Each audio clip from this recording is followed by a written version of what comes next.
Hi, this is Watch Hobby. Today I got an unboxing. I just came back from China and what I got was a Seagull.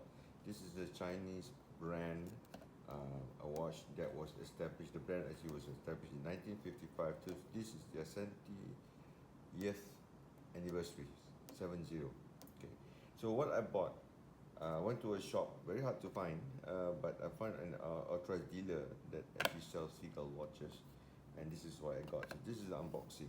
So it comes in a nice rectangular box, not that big, right? It has a sleeve, but when you open it, first you'll find the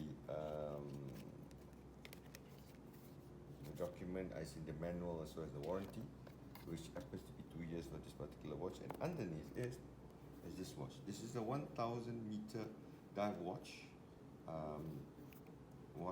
I think the full reference number can be found in the title of this video. And it also comes with a free knuckle strap in blue.